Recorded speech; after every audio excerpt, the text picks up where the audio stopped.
in the sky, gazing far into the night. I raise my hand to the fire, but it's no use, 'cause you can't stop it from shining through. It's true, baby, let the light shine through. If you believe it's true, baby, won't you let the light shine through for you, for you, for you, for you, for you, for you, for you, won't you let the light shine through?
In the sky, gazing far into the night. I raise my hand to the fire, but it's no use, 'cause you can't stop it from shining through.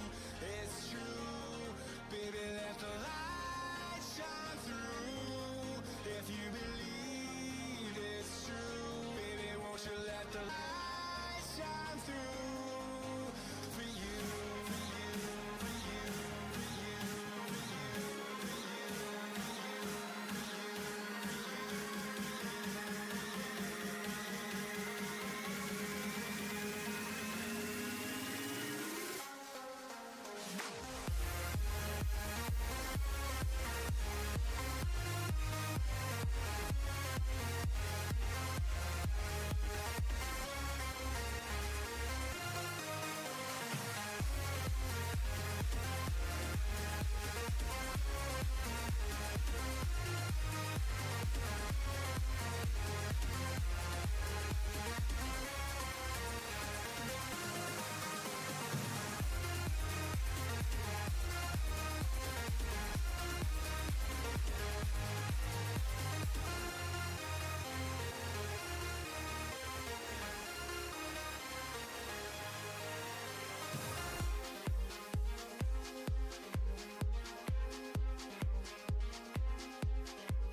Good evening everyone, welcome to the Masters of ACC as every Thursday. I'm Cristiano Romano and here we are in a dump Barcelona. We are now in Spain as the usual silver class gets onto the Spanish tarmac. Strike the saw. A lot of racing in its ears, both in 4 and 2 wheels. Many memories were also made, especially in the 2 wheels category, especially in the last few turns, which are now without the chicane, as the chicane has been effectively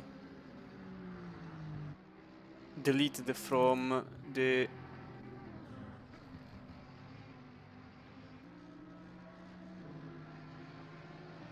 usual configuration. Also, this one here, this left-hander, which is now a hairpin.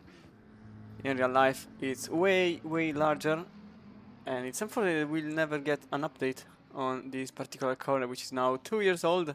In real life, it was made to accommodate for F1. No, wait, maybe 3 years. No, 2022. So yes, it's going for 3 years old now, and it had to become like that to accommodate F1's necessities, and it then became a great idea. And also this part here, which the chicane is, let's be honest, completely useless in every conceivable way, but it was like that because of MotoGP, because in the Queen class for 2 wheels racing, it was deemed too unsafe to go for a single long right-hander, and then they made some upgrades to the barriers and to the gravel trap, and so it became safe enough to let riders go quite quick in that point. And this also effectively opened the gate for 4 wheels to do the same, as Miatin is now in number 17 in the lead, 48.5 in this track. You can run even below the 40s, but with the dump conditions this becomes slightly difficult. 17 silver class drivers and 7 pro class drivers at the moment.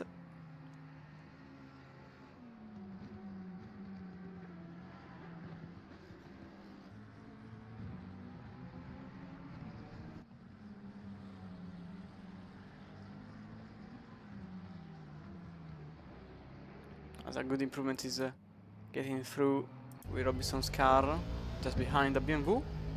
The number 436 is improving a tiny bit. For now sits in the 5th place, but 4th is highly possible for the British driver now into the final chicane.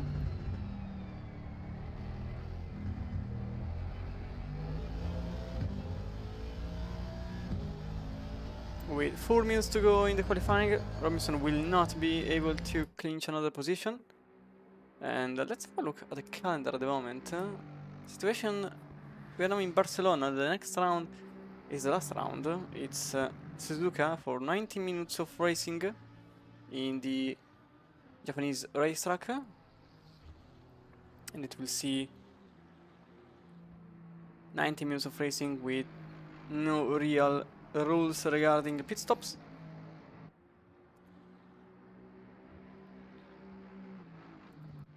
Steamer is now running 3 times below himself, and this puts car number 46 in 7th place. So I think we can go with the leader, because he is improving quite a chunk of time. Oh, it just went wide, never mind what I said, but Zeranovic is improving a lot. We can go with a last lap attempt, very likely, for Zeranovic, has just made a mistake, but he's still en route to make it in pole.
Azaranovic just made a mistake. And I think he is trying to go for another lap. Because the time is quite short, they have to submit a lap before the 12 minutes mark. And so this means that effectively only one shot remains. Nobody's improving at the moment, although I'm seeing Stewart improving a lot. In the number 96. I think it was a different kind of improvement because now he's not anymore. Steamer is improving again. Zaranovic is improving a lot. Could be interesting if he can get into that very top position, which is possible, plausible rather, but not certain, I would say.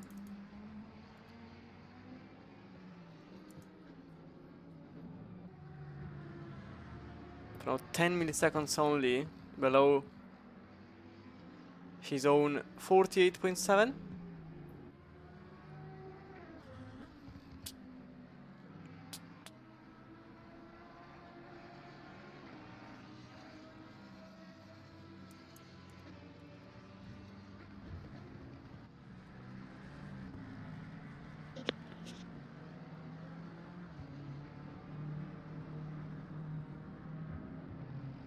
It still remains a bit gapped from the car ahead. Currently sitting at half in front.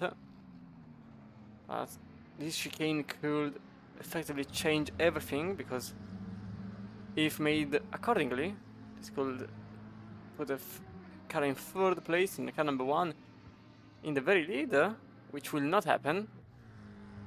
He will improve enough to get into second place, just in front of Limbergs. And the qualifying is now completed for the silver class, and it starts for the pro class. Still some more drivers are still putting in the times. Michael Firth, 1:86 in 9th place at the moment. 7.5. Oh, he just went wide, and it's not a valid lap anymore, so we'll go with Amato in that very same point.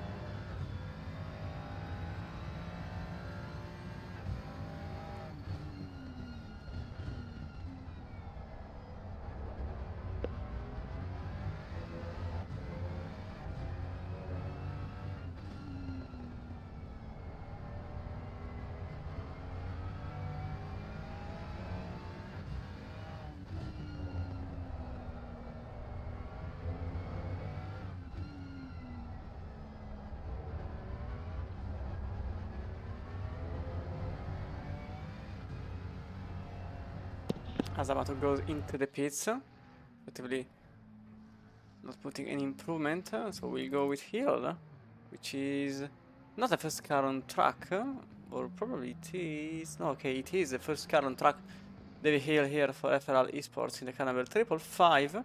This gives us a little moment to get into our standings. The moment in Pro Class, Timon Stima is still in the lead, but he's not driving this evening.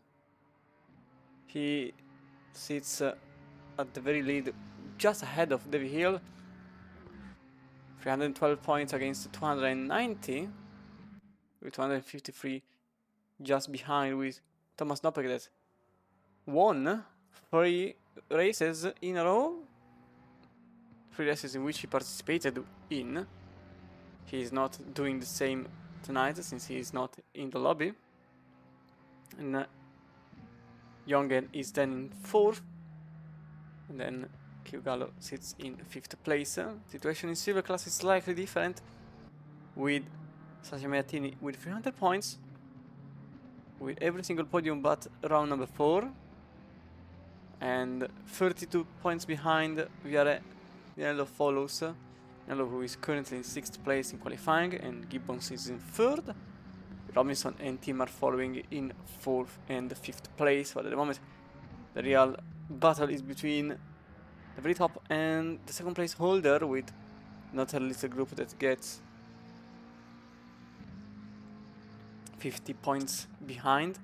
Sits 50 points behind, but with only 2 rounds remaining, the situation is rather difficult to be better. So at this point, Onyatini is simply running to get himself the very win in the championship.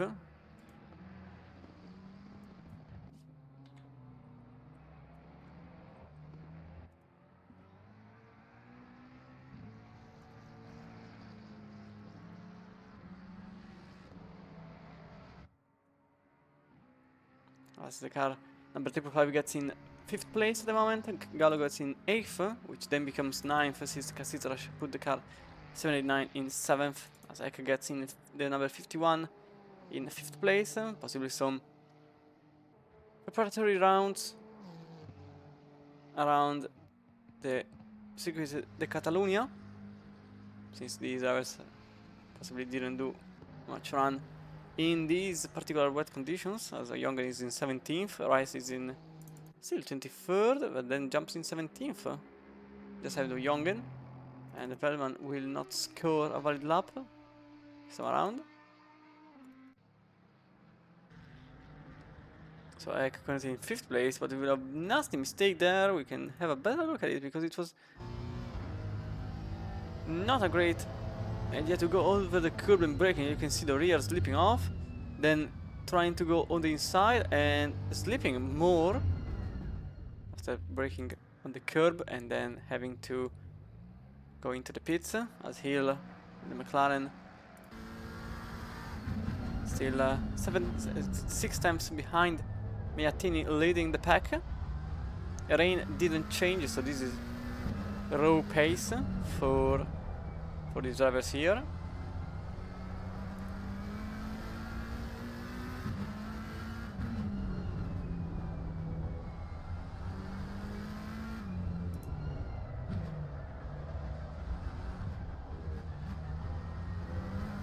So jump over the chicane, but for now this will remain 6th place for Hill.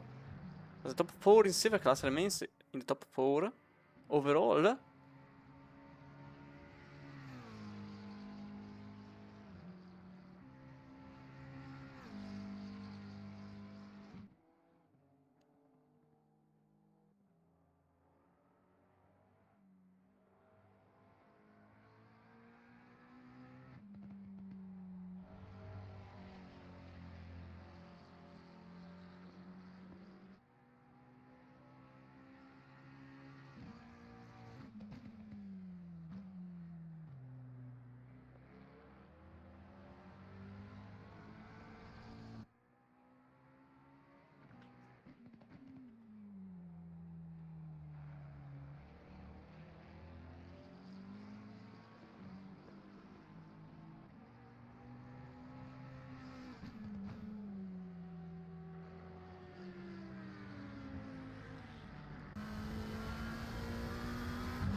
Very odd scenario currently, as not a single Pro Class car is ahead of 5th place.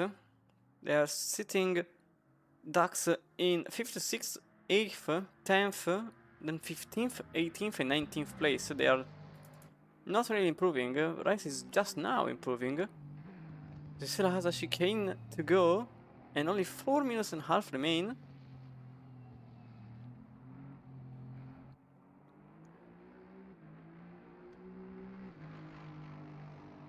very good improvement for Rice at the moment. He will get under the second of gap from the top, 9 tenths behind the leader, but this time around it's not a Pro Class driver, it's Megatini in the 17 McLaren with a 48.5.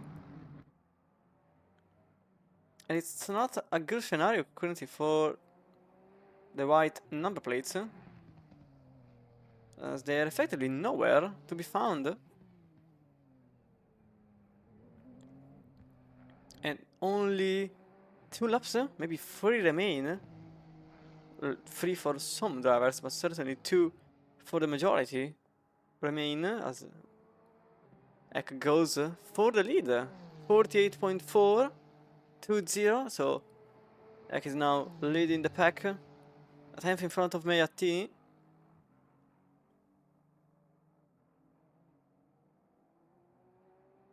Re-establishing hierarchy in the Spanish land. So Rice is also improving by a chunk of time. He sits a second behind the leader. This time around it's a white number plate. The number 75 could jump some more. Currently 3 times behind Casita Rush. And, or rather Hill.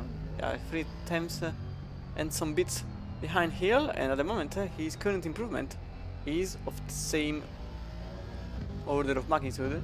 So we could see Rice jumping some positions, although the last sector here was a bit clumsy.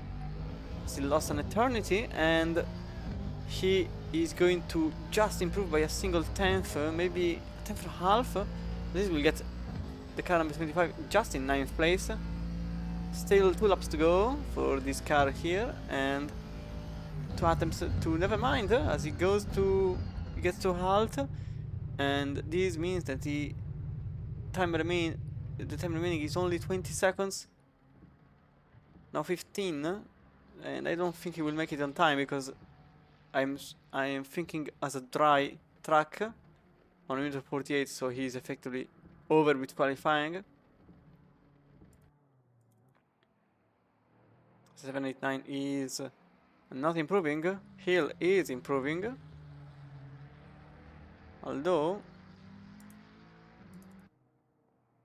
it's showing on the map that he's not on a valid lap. I think something is odd because he's showing 5 minutes of lap time. It was the same glitch as X car, because early on his car was showing a red 5 minutes lap time, so perhaps he is actually improving by 3.5 tenths. We'll know just when he crosses the line, as this could be a good opportunity for Hill to get into the very lead of the championship.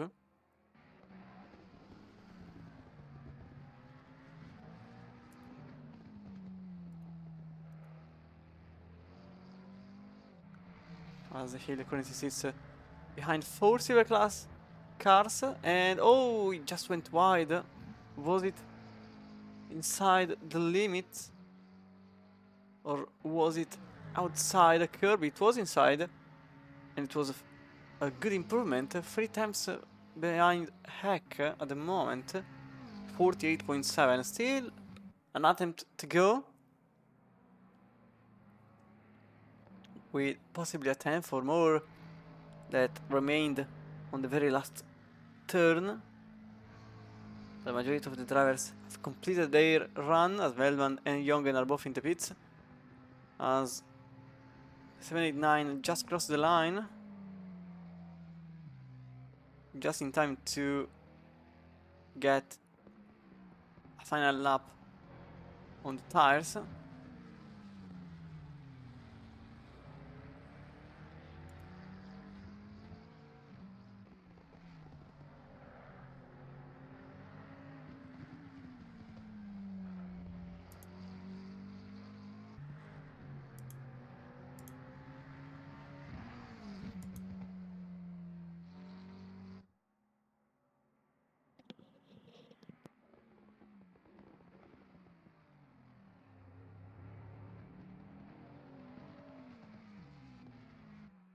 As these 2 cars remain The only two cars that are still on a body lap, of which only one is effectively improving, as Hill went outside the track limits.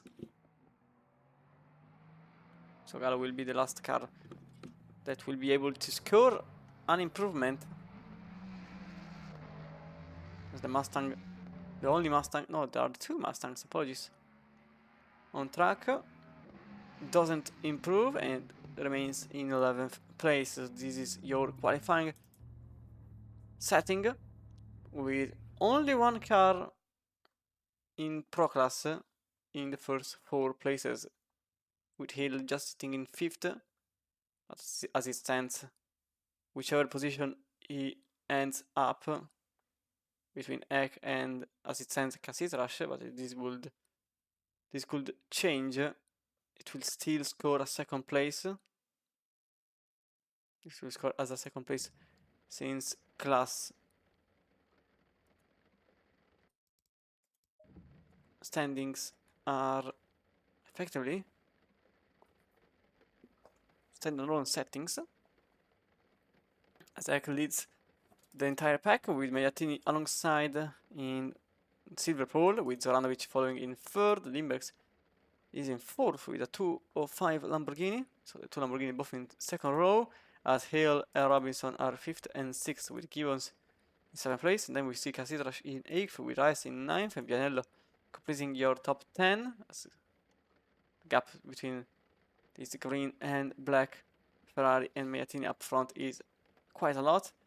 Gallo is in 11th, with Timar in 12th, with Amato in 13th place, as Firth is in 14th, just in front of Charla in 15th place. Bellman sits in 16th, Jones in 17th, with Sodre in 18th in the 2nd Mustang, the QRT car only 19th, with Giamello, Stewart, Longden, DeShong, Brown and Villanova completing your entire 25 apologies, drivers field. So it's slightly better to get into these.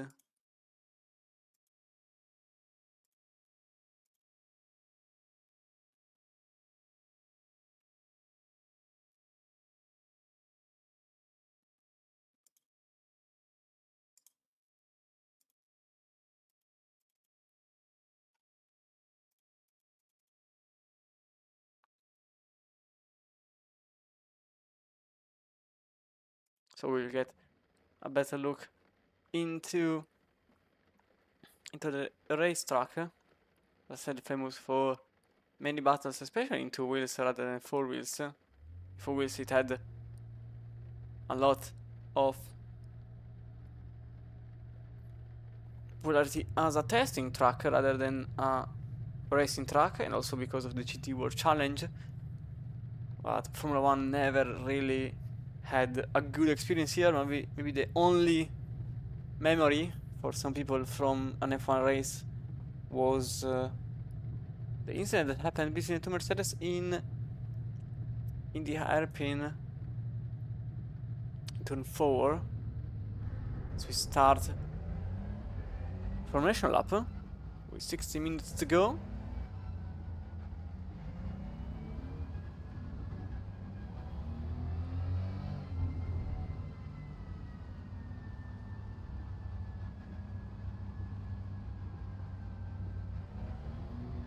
So we get into turn 1. Usually you brake on the 150 brake marker all the way on the curb, rather on the AstroTurf, and cutting onto the inside of both these, let's say this chicane, which is not even a chicane, it's more an S, and then a long right-hander close to the curb, and then in the middle of the turn you have to enlarge your racing line to get into the curb on the outside under the Repsol bridge, and then into the right-hander braking just when you get under the bridge, aiming for the curb on the inside, and then straighten up the wheel to get as much exit speed as possible. Then you brake when you start to see the curb on the left, visually when you start to see it, since these It's a sort of blind corner. It's very difficult to get a braking point. Downhill into the Barcelona zone, and then we go back uphill into this chicane, which usually brings some track limit violations, left and then right, over the curb, over the little curb there on the right, and then all the way onto the left to get a perfect rotation over the curb on the inside, which helps your car getting more angular speed. And again, you aim for the curb on the outside, not much, otherwise you get onto the gravel, and then into the old section, which doesn't exist anymore in today's era. Hard braking into these effectively 180 degrees nearly. Then these S's here, left and the right, cutting completely the left-hander and going a bit wide on the right-hander to get as much curb as possible. And then if this part here doesn't exist anymore, effectively onto the chicane, the final chicane, which is effectively a fight killer. But everything kind of gets thrown out of the window with a wet surface. So you have to avoid practically every single advice I gave up until now, since you can't really go onto the curbs.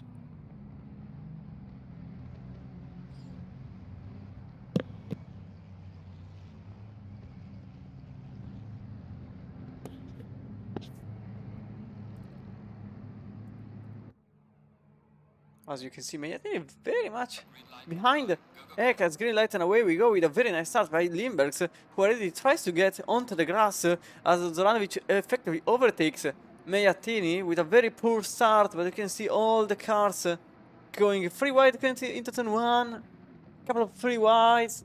Ooh, there was some contact between the Lamborghini and the McLaren driver, as Hill just behind sits now in front of Limbergs, as there is an overtake here between, more contact between Rice, and I think it is an Aston Martin. That's the 46 getting shoved out of the way.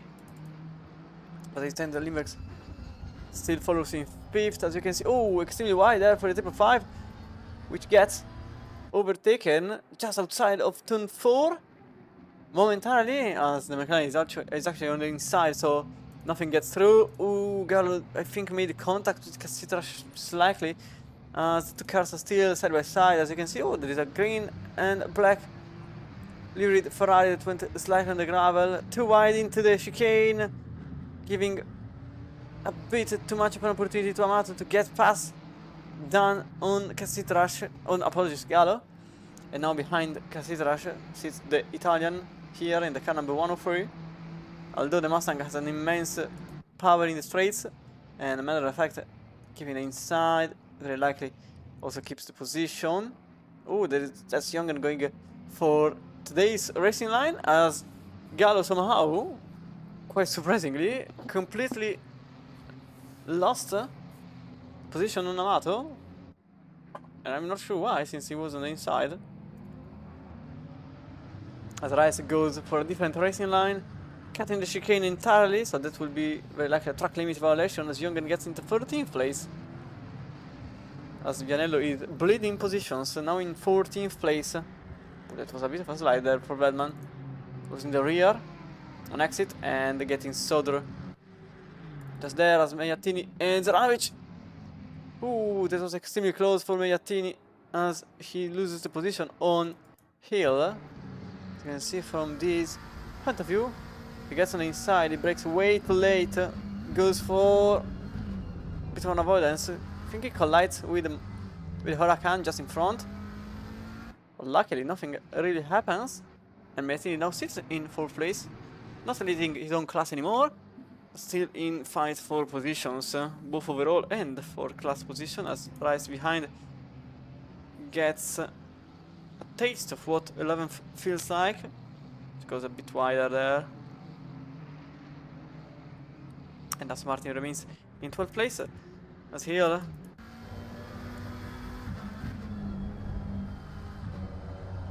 gained some positions since the very start of the race. He was starting in 5th, he's now in 3rd. As As it stands, the car that moved up the most is Jongen, now in 14th, starting from 20th. On the other side, the one that lost the most positions is Gemello, who started in 19th place and now sits in 24th.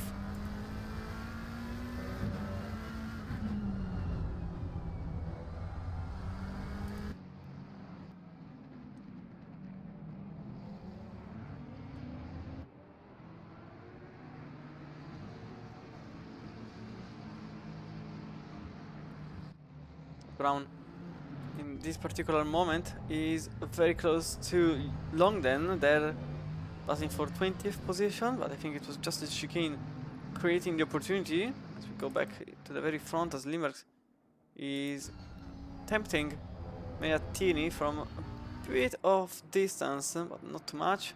And this whole pack is battling for second place, sitting a second.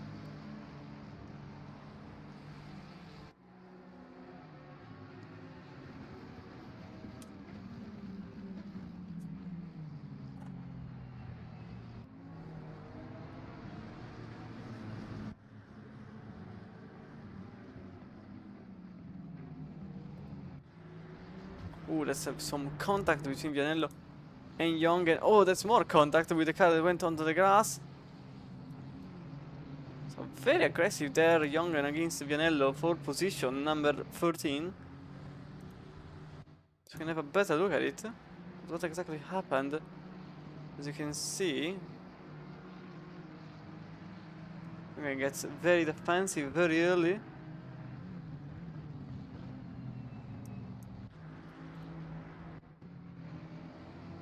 Then trying to cover the inside, Vianello gets on the grass and then nearly runs into the back of Jongen's BMW.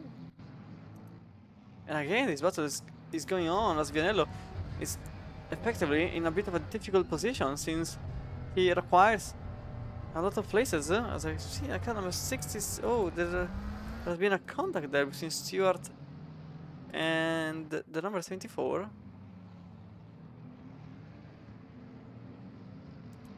Oh yeah, it was Gemello completely butchering braking zone and effectively running into the back of that car. Timar is into the pits.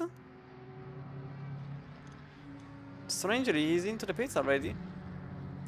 But not sure the reason there. Wonder if it's for a very different and very precise strategy.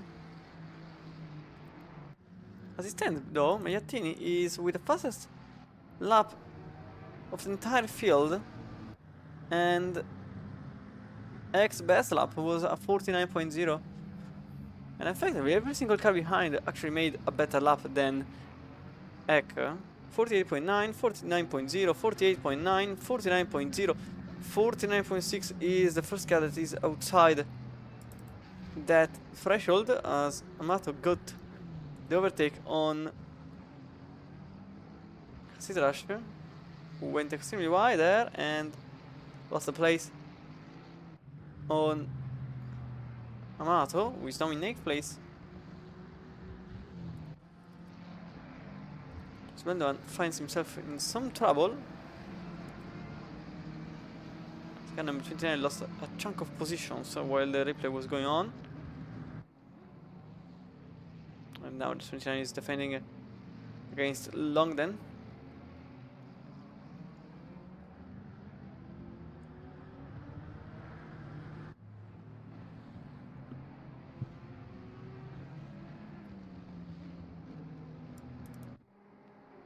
Now Meattini is getting pressurized quite a lot. You can see here Limerick's going to the left and then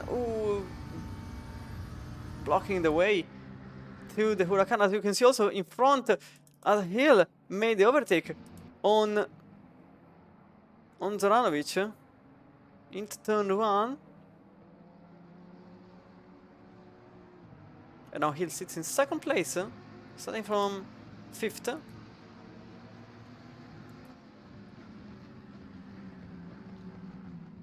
Zoranovic is just behind.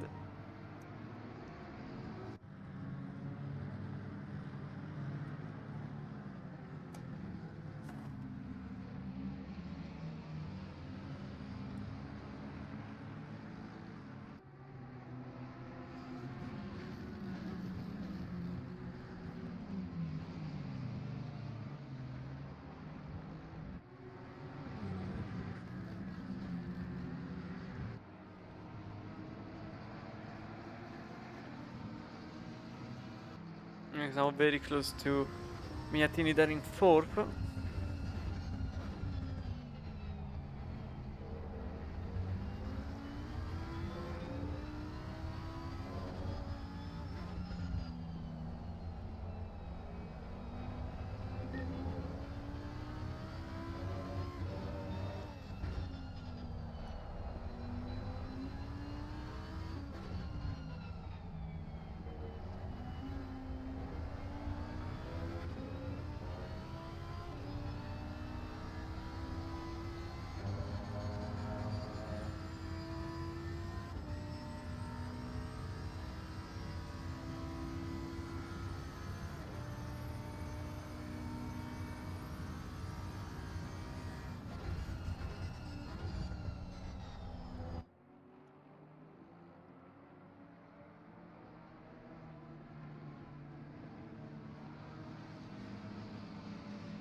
Situation up in front remains pretty the same, although Zoranovic is very tempted into getting into second place overall, and realistically P1 is not that far away, although X submitted early on a fast lap of 48.6, which effectively demolished everyone else's chances. Meanwhile, Young and Vianello are still battling for position here on the very same spot as early on, and again as Young defends heavily the inside.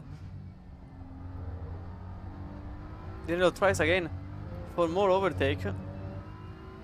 Nothing can get through. The Dutch driver defends very well against the Italian.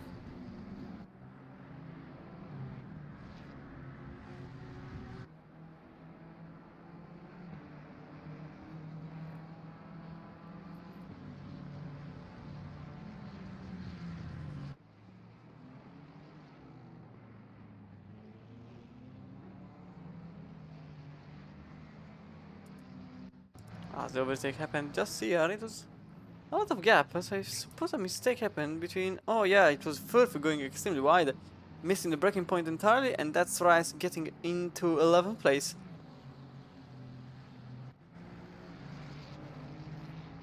So that's why the overtake happened early on, as also into very top 49.0 for Ek. He made a 49.4, same as Zoranovic, same as Vignatini. As Limex made a 49.2, so the gap is getting bigger between Hack and Hill, and realistically the entire group is not going to gain time back on the leader,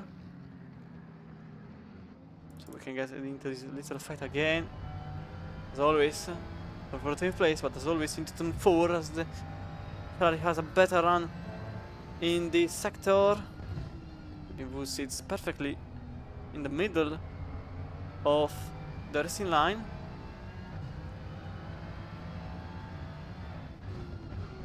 Sam again on the outside, making life difficult for himself. Dario Vianello, 14th place, which is 8th in class.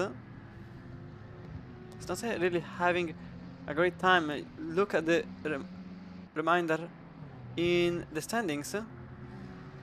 Second place, but 268 points for Vianello against more than 300 points for Miatini, sitting at the very top, well, nearly at the very top of the class today. So any position is good, and for the Yogan it's not even a class position, just a mere obstacle to get into first place, which is number 12, but it's very far away.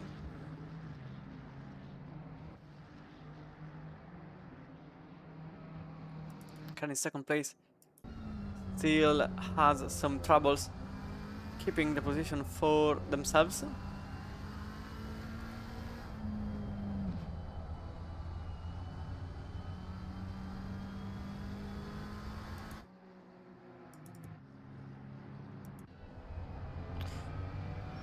Best personal lap for Jongen and Vianello, although it was a 50.3.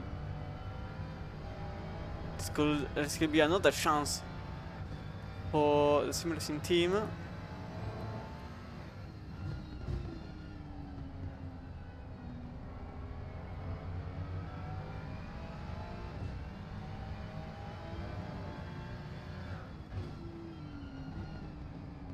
And again on the outside, and again a failed attempt. As this is going to get long in terms of waiting time. So very likely Vianello will go for a different strategy, I suspect. Either an undercut or an overcut, depending on the situation. Although, in the front line, it's actually better to go for an overcut to avoid the traffic, which could happen if some of the back markers pit early. Considering the difference in pace. Ooh, there is a car off, it's 792 getting overtaken from 16th, now into... Oh, that's Chala with a massive mistake, but a lot of overtake going on there.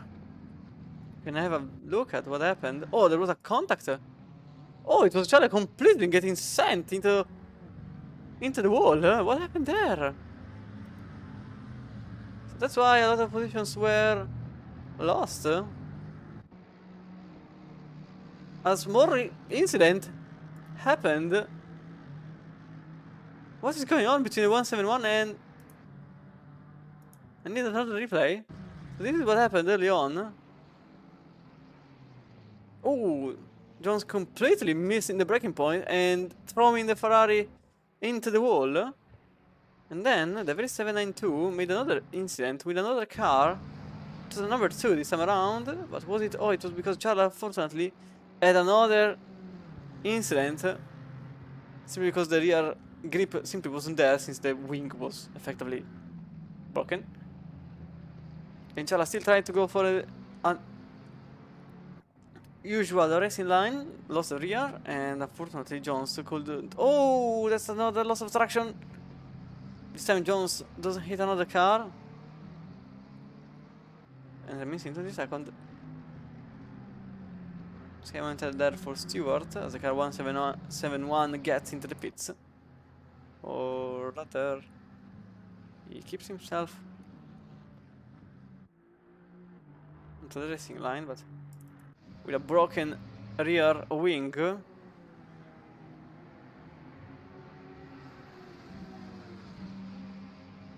The entire train gets into the inner part. At this point the fight for the lead is gone. It's just a battle for second overall.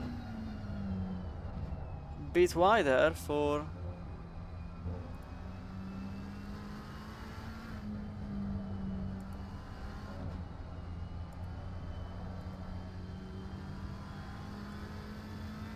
Hill, which is now very close to Zoranovic.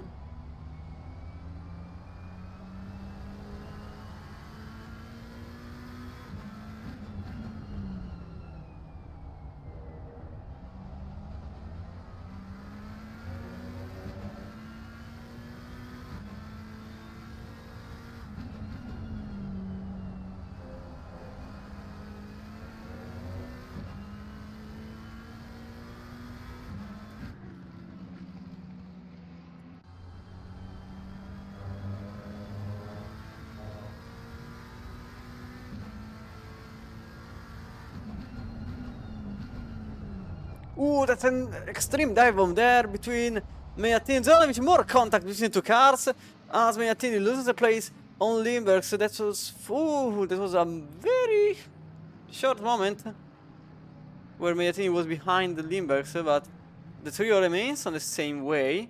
Although with some contact between the 1 and the 17, you can see a better look from here.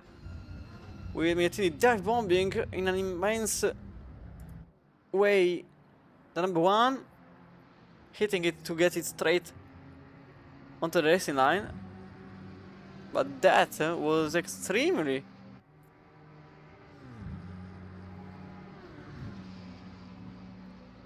damaging for their rhythm and their pace. As you can see, Limex thinks about it, but doesn't apply to it.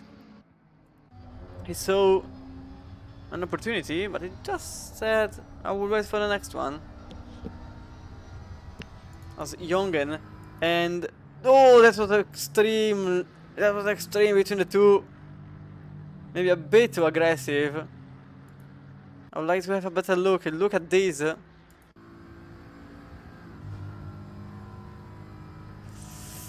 Ah, I think it was moving and braking. That was very, very nasty for Jongen. I think he moved under braking. Or rather, he certainly pushed the Ferrari driver as much as possible into the grass. This is going for... This has been going on for 20 minutes already. It's quite certain that 11th place is gone, 8th place is in another sector.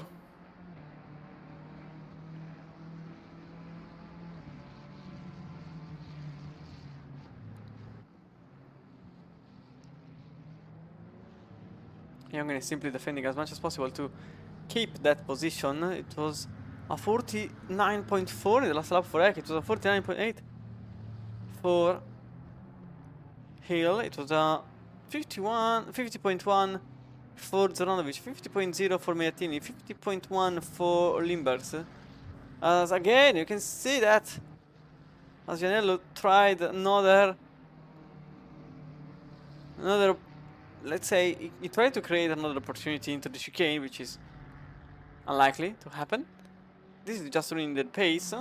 1.9, 52.4. They are lapping quite slow, but that's because of the battle.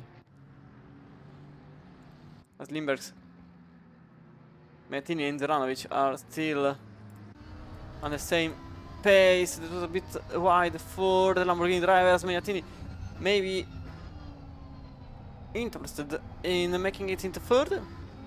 Remember, this is for the lead in silver class.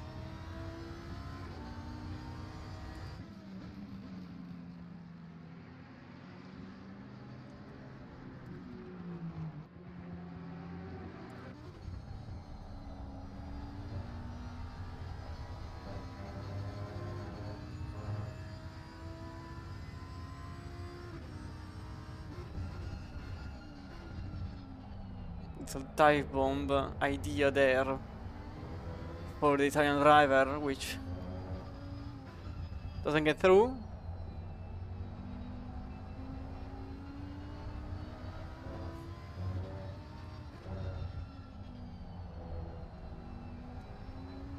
And then into the chicane, which is effectively a closed gate. Nothing can get down there. Something different could happen the very tail end of this straight line, because I think it's very close.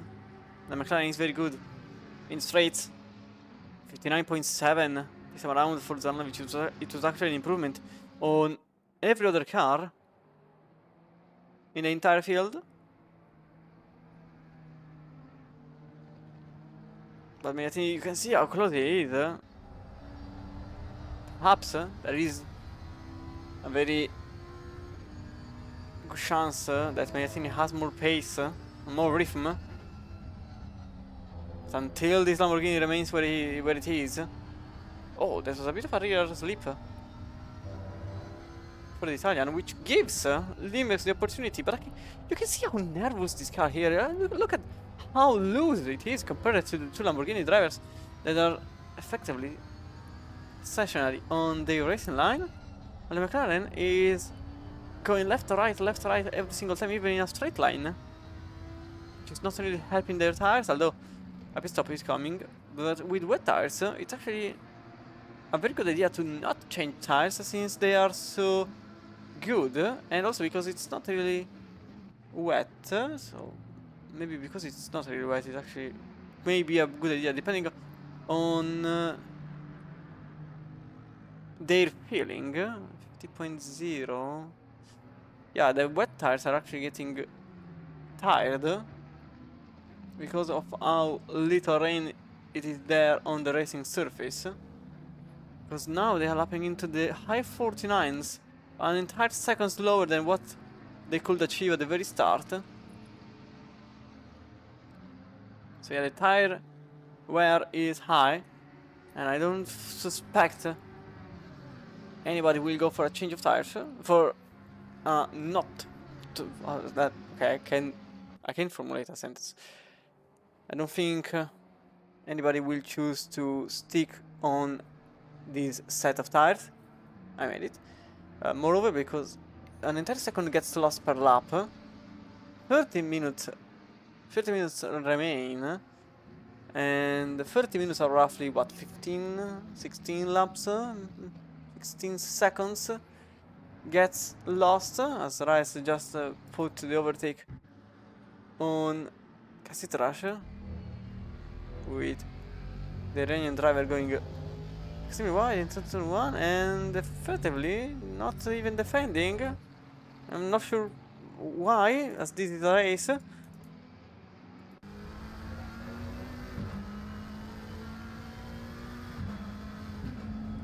So as I was saying, you lose 15 seconds. It could be an idea to not change tires. Unfortunately, there is a mandatory 25 seconds stop.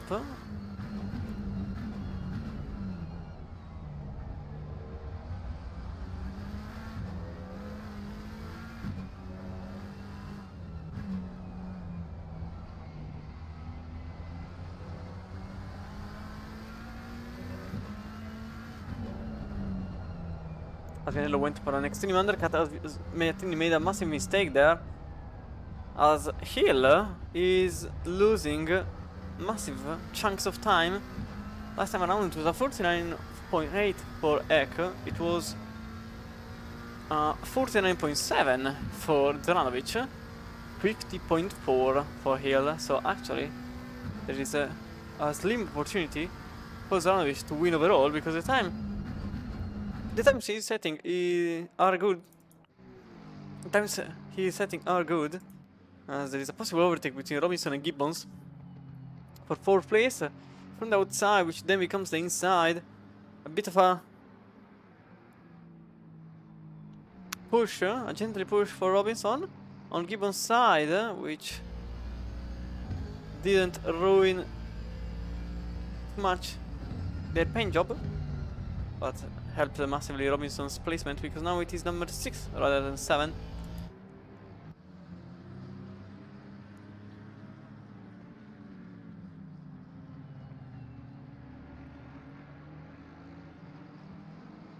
And if anybody went with a different strategy, the answer is no.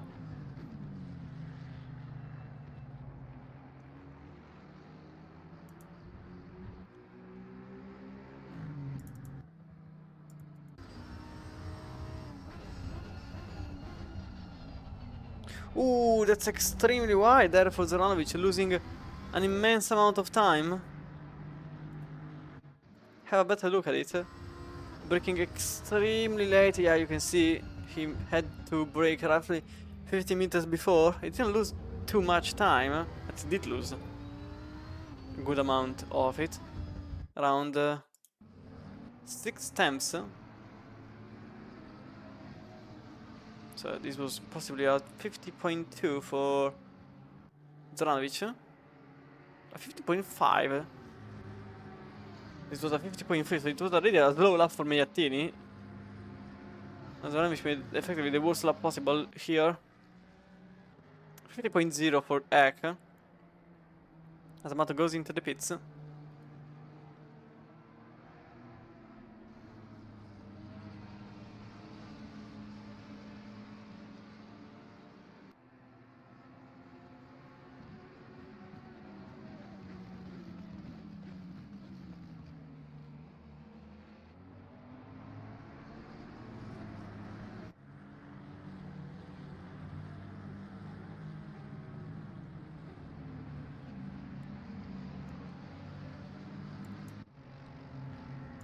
As Brown and Longden are currently fighting for 14th, as Brown gets the job done on the BMW driver.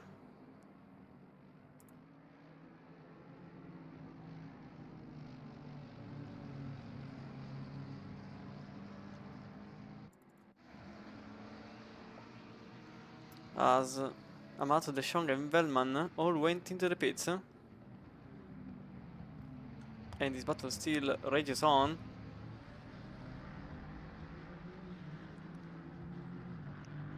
Slightly more than 30 minutes to go, and the pits are getting busy.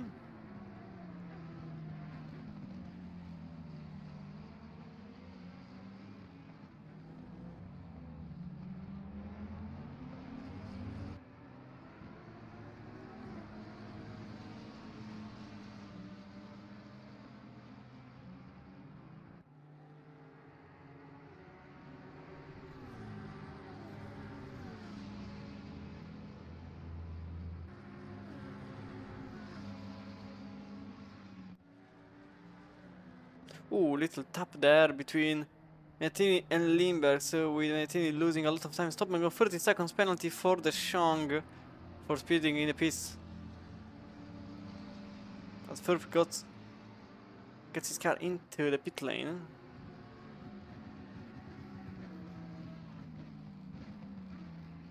That little tap was extremely damaging for the Italian number 17. Which now sits a second and a half behind Zoranovic. It's now tackling aggressively. Hill in second place. Back into the 49.8, back into gaining also on the leader, who is likely keeping the tires, but effectively without any real reason, since the pit stop is around the corner. So I'm not really sure he's keeping the tires. I'm actually thinking he is pushing, just as Zoranovic is actually faster than the car number 51. Now that the gap behind has enlarged and the gap ahead is shrinking. Oh, that was a bit on the gravel there for number 1. For the final chicane. Who will get into the pits? Zoranovic will, opposite of Hill, apologies. Braking on the very tail end, and all of his chasers, so all two of them, also follow their rival. Now it's going to be a race for who gets ahead early, as nobody else gets into the pits. Car number 1 is 6. As Furf is not in lobby anymore.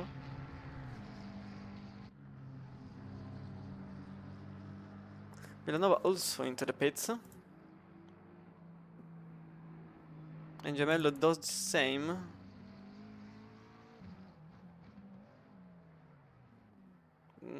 I think that was very close, but I think it was actually too close.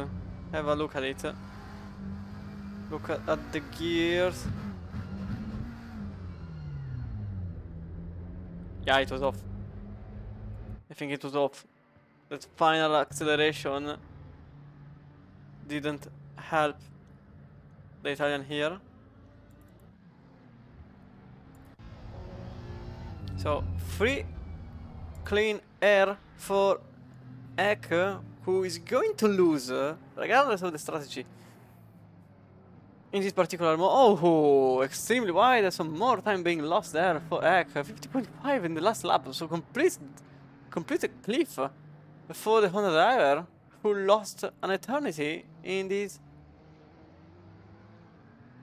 last moments as he goes into the brakes and gets into the pits.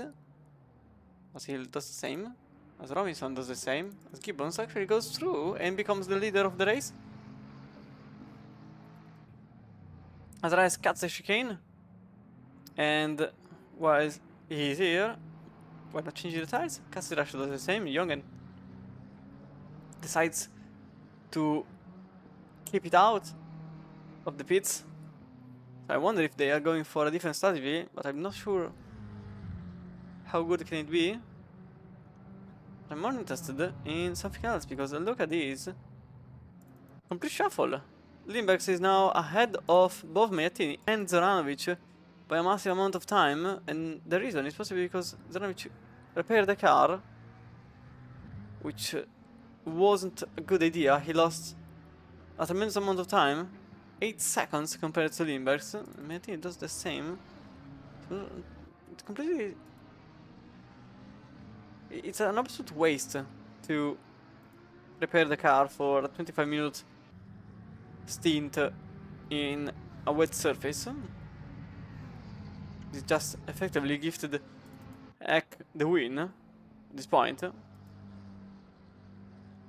who stayed stationary for 32 seconds until very, very far away, and the Limbex is now stuck behind Hill, but he's into the lead in silver class because of Zaranovic's mistake.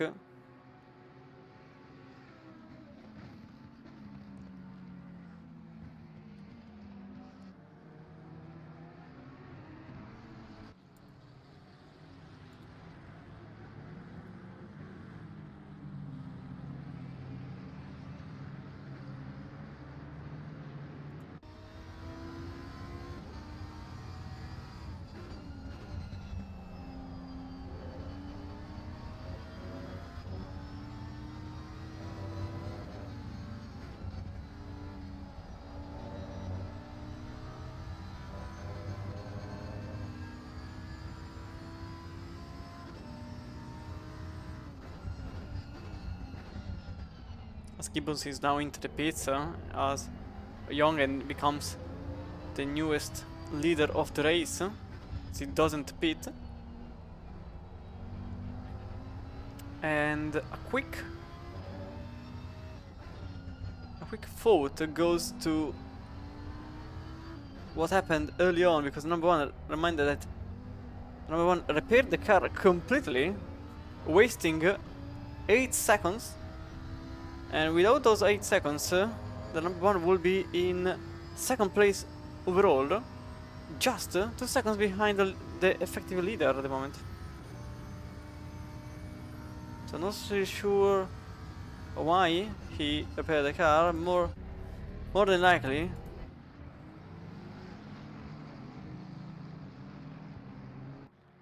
it was made on purpose. I hope.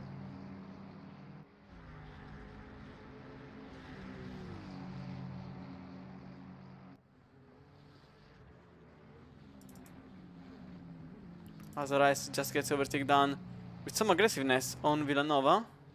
Oh, that's more than some aggressiveness. Yeah, that's a lot of aggressiveness. Yeah, it wasn't great. It wasn't really great from Gabriele Villanova. As he gets it. As he decides to simply go straight. Going for a takedown. So Villanova will probably be seen from the stewards, because that was a bit of erratic driving from my perspective.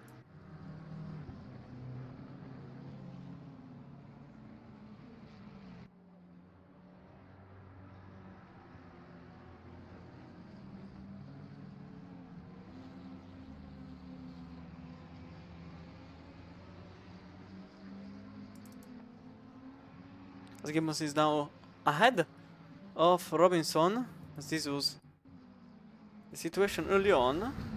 A bit of a change of positions with a cutback on Gibbons' side.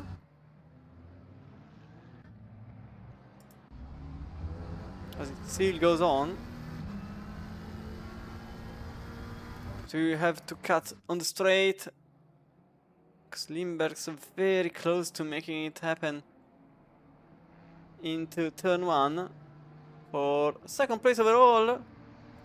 Some contact maybe between Limberg and Hill, as there is a Ferrari with blue flags that will be kindly asked to give the way, and there is contact between the two cars.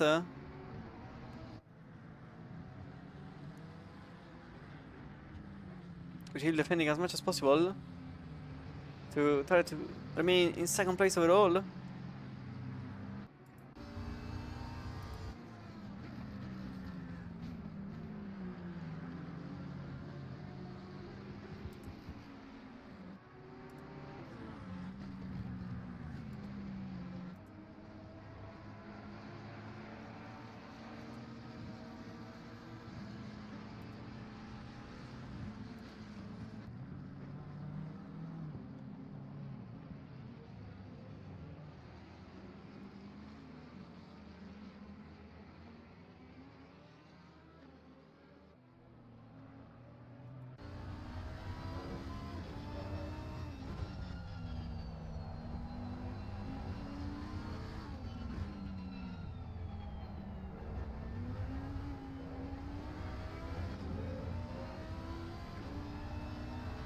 As Jungen finally decided to go into the pits way too late, and certainly behind whichever position he was supposed to come out in, as Limberg still tries in every possible conceivable way to create an opportunity, but you can see why this track is despised by pretty much everyone, because it's very difficult to make an overtake, especially with this configuration, and this just led to Magnatini to cut the gap. Meanwhile Villanova and Rice are still at it, this time without knives. As Gallo is also very close to Gibbons. As Jungen is now in 14th place, and Vianello is in 10th, so you can see how much time has been lost by the Dutch driver. Vianello is currently sitting no, not even 12 seconds in front of Jungen.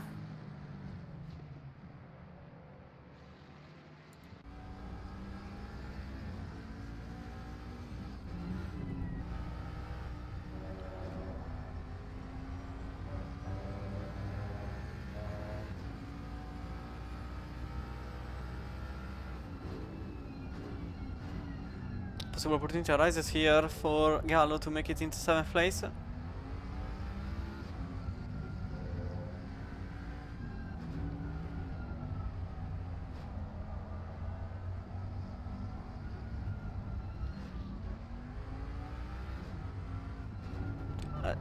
What?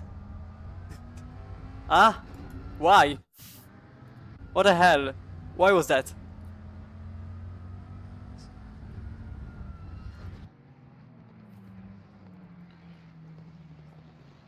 Okay, I may have understood why, but I am not really agreeing with it. So possibly Gallo let Amato pass through because Amato and Gibbons are in the same class.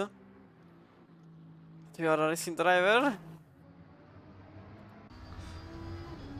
And moreover, I will say that Gallo is in pro class, so he should be the one ahead. In that case. So there was even more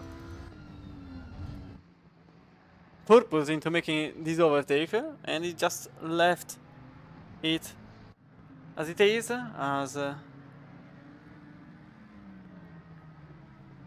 Gibbons and the number 103 are now battling for 7th, which is 5th in class.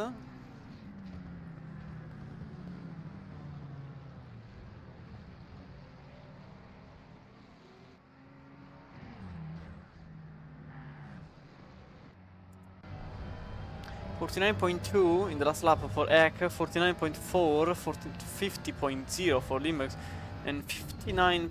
Whoa! Amato goes on for the move and completely overshoots and ends up in the AstroTurf.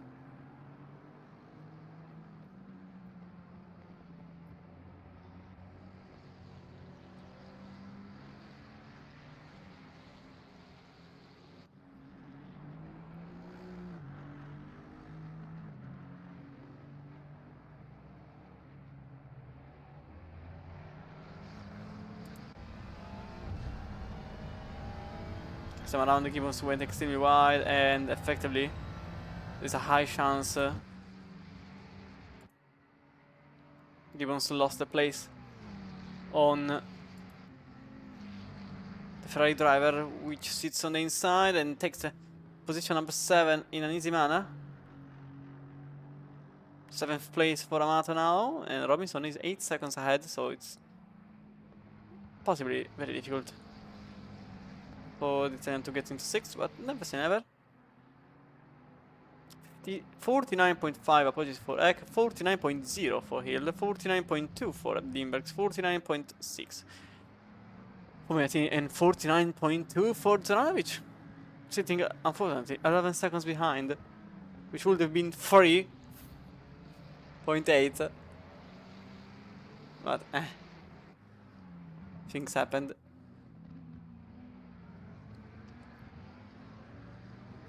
and car repair was done. Although I don't think it was all car repairs, because I don't know where 8 seconds come from. It was possibly a mix of both that and a misplacement of the car in the pits, huh? And that is already 3 seconds.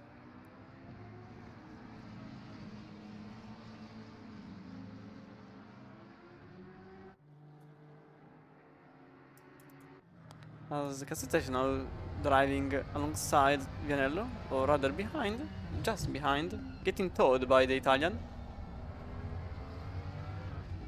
As this little train from Amato to Cassitrash is fairly aggressive. You can see the Italian, but not anymore. As you can see, Gibbons actually going extremely slow out of last corner after going into the gravel and effectively defendless against Gallo, who gets 8th place. And with this rhythm, just waiting for both Vianello and Cassitrash to make the move.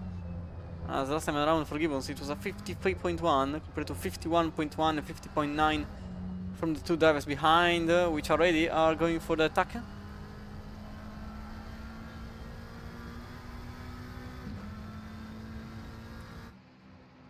As it was a 49.2 last lap round for Eck, and 9.5 for Hill, 9.2 for Limbex, 9.1 for Megattini, 9.2 for Zoranovic. The pace is good. Second place, and still not over. Possibly there is still a very narrow chance, but it's there, very likely, for the Chaser. So to make it P1, a single mistake could cost seconds for Eck. Although the gap now is nearly 6 seconds, so more than a mistake can happen. But with a rhythm of 3 to 4 times per lap, ooh, as the overtake happens there between Vianello and Gibbons, 137 loses the place for the total amount of 2 seconds. I was like, oh, that was a bit too much. That was a bit too much. That was way too much. That was a disaster. I'm raising the bar every single sentence I say, because it was tremendous to be seen from the outside. Look at this. Because it simply goes straight. Yeah, it was. It has to be a penalty, that one there.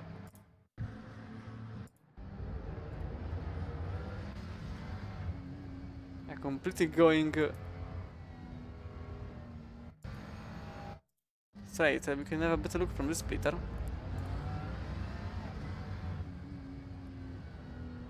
Not sure what's the idea there, but whichever idea was in mind, it was an awful idea. As Gibbons now has some brief, some air to brief. I would be scared if he wasn't briefing.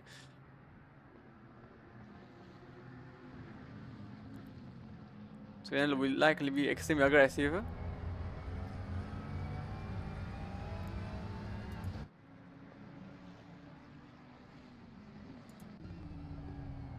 Rightfully so, as Gibbons completely lost the car and let Cassitrash go through. And now defense against Vianello, who sits in 11th, but effectively battles with Gibbons, who is having a terrible stint. I wonder if the pressure on the tires is out of the window, which is a very possible idea, as the pass gets done easily, because Gibbons' times are 4 seconds slower than what the number 137 was able to do early on. So, oh, that's more damage there, and more than a gently push from Rice. I wonder if it's... wait, is it dry tires now that I think about it? Because it's possible it's dry tires. I don't think it's dry tires. It's likely a complete miss on the pressures. You can see 54 this time around, although with some overtakes here and there. This is not really going great for this driver here. I'm not seeing any yellow Pirelli sign, so it is likely a complete butcher in the pressure department, which led this car in. Oh, something happened. Something big happened here between Velvan and a couple of other cars. We can have a better look from here. There was a free wide situation with the Audi braking and the Mustang out of the brakes. Rather on the brakes, but way too late. We can have a better look from here.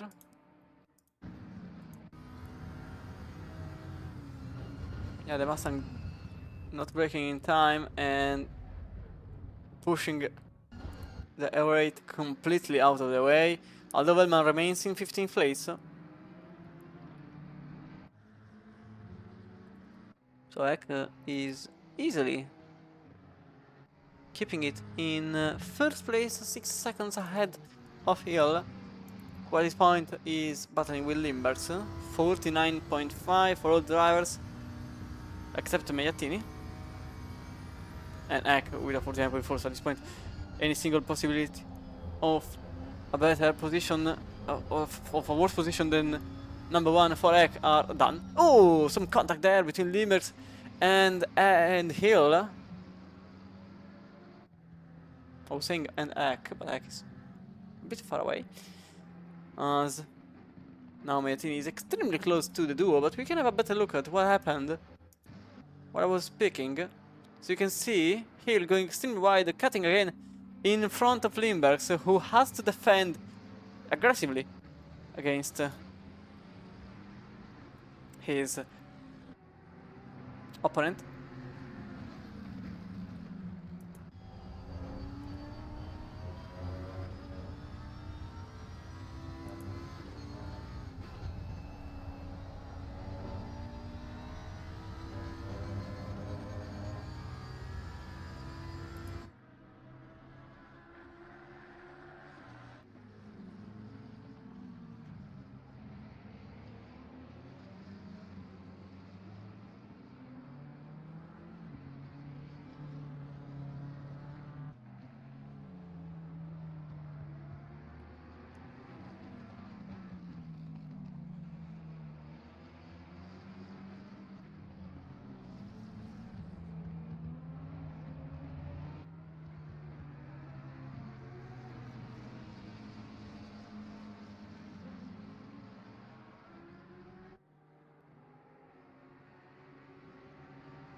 As now the gap between Casitrash and Gallo is literally 0, as the two cars are side by side, with Rice following just behind. Ooh, more contact into the gravel, they both go, and Rice gets 6th place, and Vianello gets 9th. As two cars collided, going into the chicane, we can have a better look from here. So you can see the Mustang closing on the outside, Casitrash was on the outside, and both of them went into the gravel and lost the possibility to get 8th, which went into Rice's hands. This is the battle for 2nd, still going on for the last 5 minutes of racing.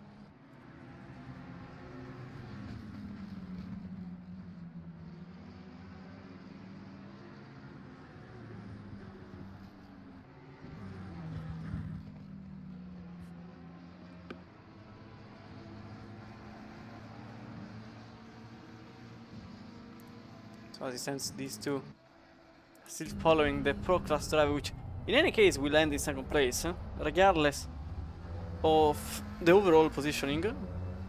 Slightly different for the two behind, which are effectively battling for position. Number one, to be precise, so the win in class.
Ooh, very close and dangerous between Lindbergh and Hill this time around. With Hill actually locking the tires, I think. I heard the tires locking a bit.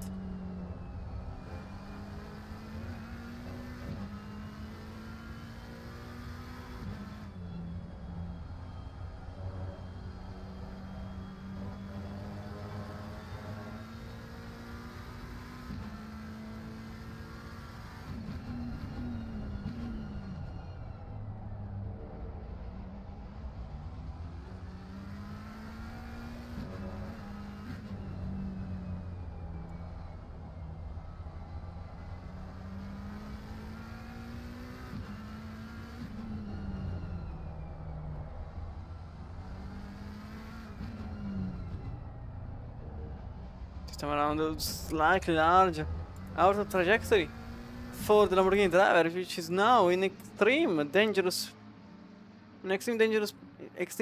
place compared to Mayattini behind. This could be the overtake for the win in silver class, with a big mistake made in the chicane, but luckily it was in the chicane, so Mayattini stays behind for now as 2 laps remain in the current 7th round, second to last.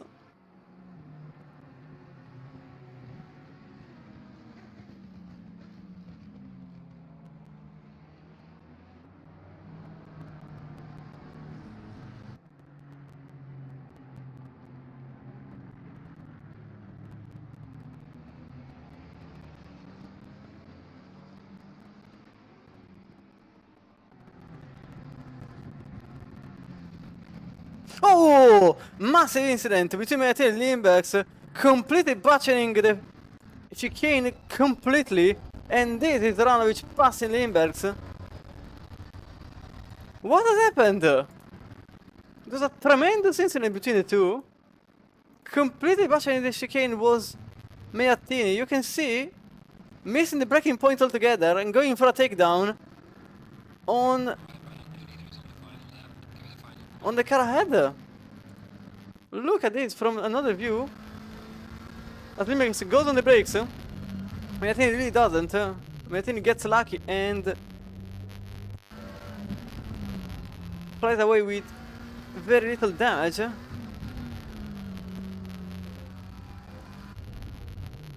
Apologies. To show this one here. As Lindbergh on the other side gets shoved completely into the gravel, and with very little opportunity to make it back, so Zaranovic will, I won't say almost certainly, I will say certainly inherit the win. As Brown is lagging a bit. As Mayattini will be surely hit with a penalty for what happened. Have another look. This was for the win, so this has to be looked thrice if needed.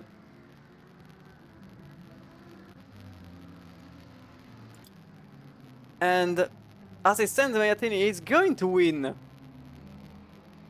in silver class, unless Adonovich makes a move early on, but I'm 100% sure the number one will win the round.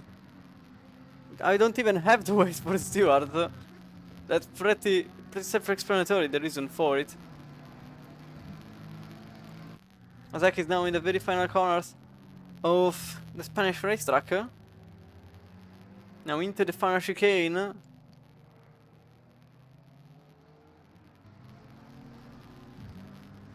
Into the left and the right-hander. And Benjamin Eck will win round number 7 of the Masters of ACC. As Hill will get second place in Pro class and in overall class.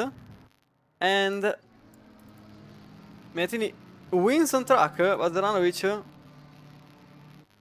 is possibly going to win the race in silver class. Limex unfortunately only third. Robinson gets the job done in fourth.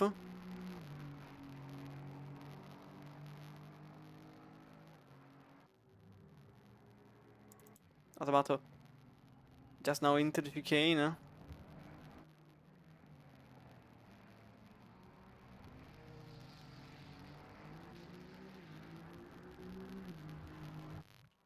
In front of Rice getting out of the final corner. And Vianello still battling with Cassito Rush at any bit.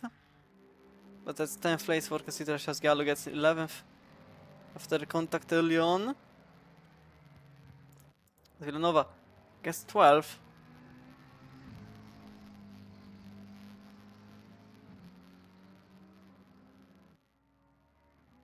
With Gibbons getting past at the very last moment from Brown, who gets 13th place.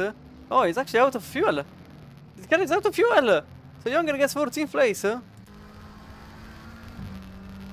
think Gibbons is out of fuel. Oh, Stewart is... No, Soder is out of fuel. So 2 cars out of fuel. At the very last moments. Gibbons made it. No, Stewart... Oh, what is happening? Why did Soder stop on track? I have no idea why Soder stopped on track.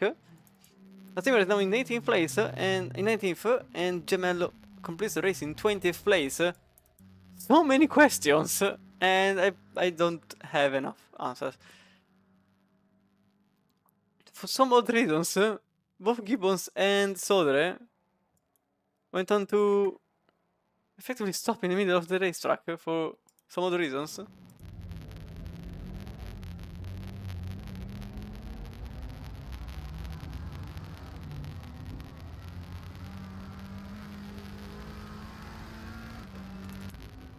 And Sodre stops on track.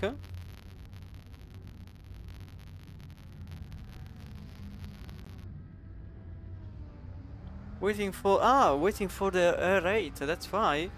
So he waited for Velman. That's the reason for it. He waited for Velman to cross the line after the damage and the contact early on. So it was poor sportsmanship there. Anyway, this was the second to last round for the ACC Masters. Next time, Suzuka, and it's for the last time in ACC Masters and also in the Spring Series for me, because it will be effectively my last round in the Spring Series. I will still do commentaries for advance, but this will be possibly 99% the last time you will hear my voice in the spring, in the Sprint Series. In any way, I'm Chris Romano. This was Barcelona, round number 7, and I'll see you all next time in Suzuka. Good evening, good night, wherever you are in the world.